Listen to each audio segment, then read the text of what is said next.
Welcome back to the solutions manual. In this video, we will solve the problem 2-67 from RC Hibbeler Engineering Statics 14th edition. According to this problem, we have to determine the magnitude and coordinate direction angles of force F3 so that the resultant of the three forces acts along the positive y-axis and has a magnitude of 600 lbs. So to solve this problem, first of all, we have to express each of the forces in terms of Cartesian vector form. So for force F1, force F1 can be written as negative 180I plus 0J plus 0K. Now for the force F2, first of all, I have to draw its projection on the xy plane. Let's label its projection first. So its projection is F2 cos 30 degrees. Now we have to resolve this projection of force F2 along the x and the y axes. So this is the component along the y-axis and that's the component along the x-axis. So let's label them as well. So the y component is F2 cos 30 into cos 40 and the x component is F2 cos 30 into sin 40. We have one more component for the force F2 which is along the negative z-axis, and if I label it, it would be F2 sin 30. So now we have resolved force F2 into its components as well. This is the component along the y-axis. This is the component along the x-axis. And this is the component along the z-axis.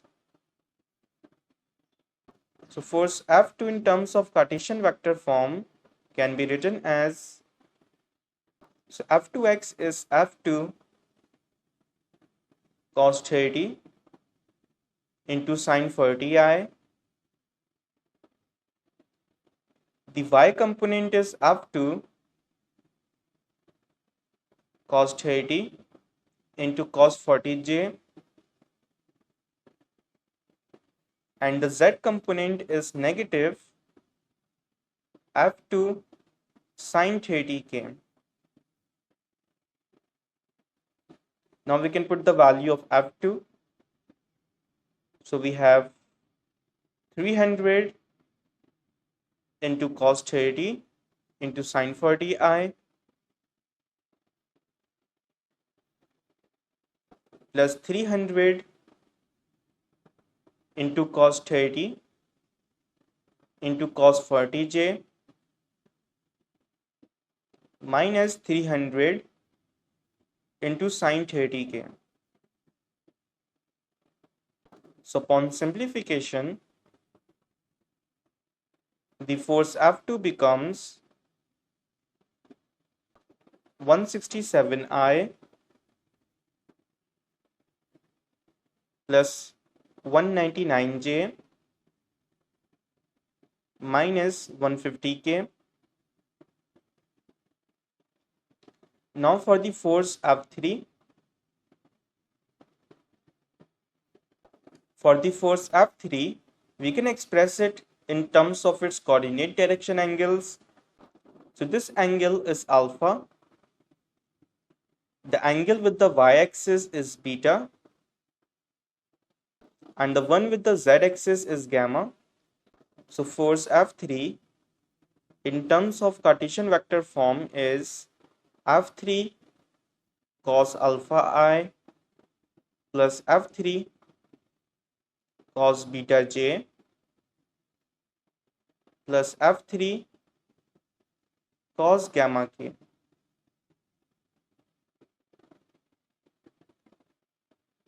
Now, we know that the resultant Fr is the vector sum of all three forces,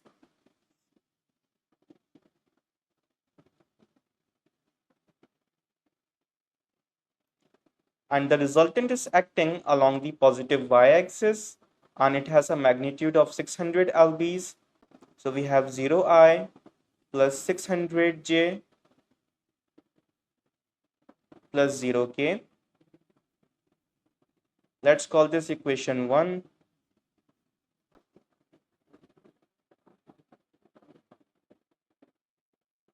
Now I'm going to substitute the values of F1, F2 and F3 into this equation 1. So from F1 we just have negative 180I. From F2 we have positive 167I plus 199J minus 150K. And from F3 we have F3 cos alpha, F3 cos alpha I plus F3 cos beta j plus F3 cos gamma k equals to 0I plus 600J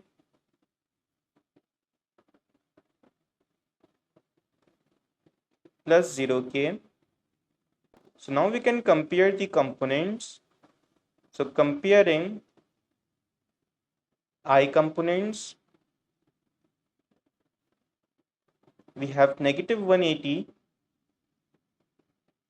plus 167 plus F3 cos alpha equals to 0. So from here F3 cos alpha becomes 13. Let's call this equation A.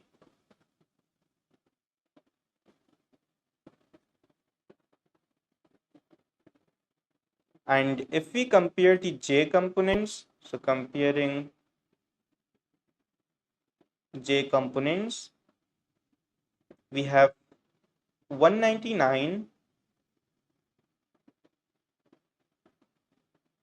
plus F3 cos beta equals to 600. So F3 cos beta is equals to 401. Let's call this equation B. And if we compare the K components, we have negative 150 plus F3 cos gamma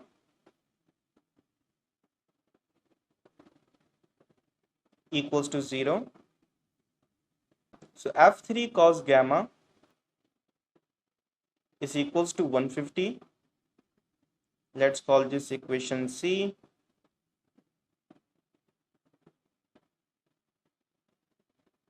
So now for the magnitude of the force F3,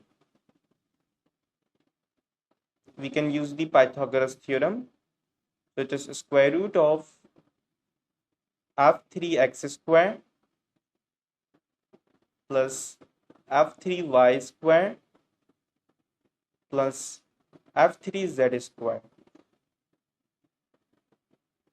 So F3 cos alpha is F3x, F3 cos beta is F3y, and F3 cos gamma is F3z. So we have square root of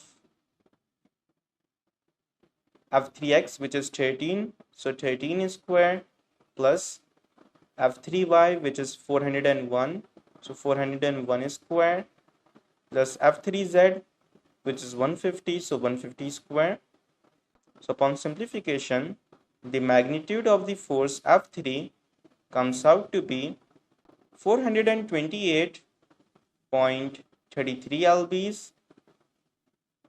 So this is our first answer.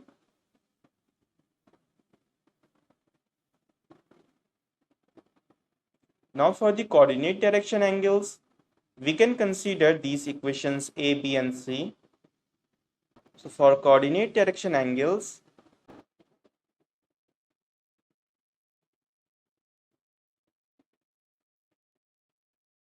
consider equation A, B and C.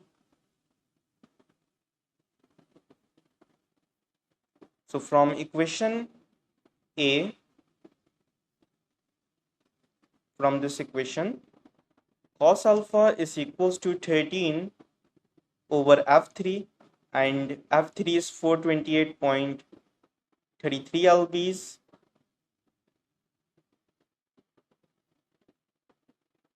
So we have alpha is equals to cos inverse of 13 upon 428.33. So if you take the cos inverse of this value, then angle alpha comes out to be 82.26 degrees. So this is our second answer.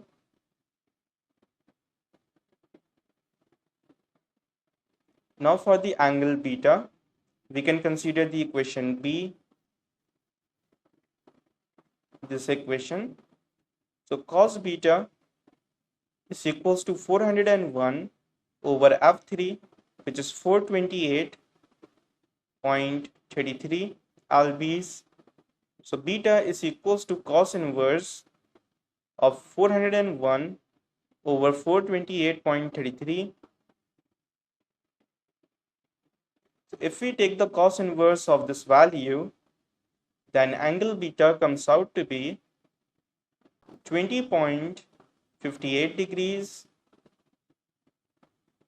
So this is our third answer.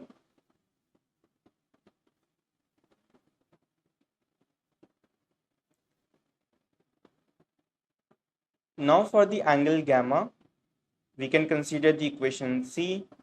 From equation C, from this equation, cos gamma is equals to 150 over 428.33. So gamma is equals to cos inverse of 150 over 428.33. So again, if you take the cos inverse of this value, then angle gamma comes out to be 69.5 degrees. So this is our fourth answer. So this is it for this problem. I hope you would find this video helpful. If you do, please make sure to subscribe to this channel and also turn on the bell icon for the daily updates. And if you have any questions or any doubts in the resolution of the forces or in finding the coordinate direction angles, then feel free to ask in the comment section and I will try to answer them as soon as possible. Thank you.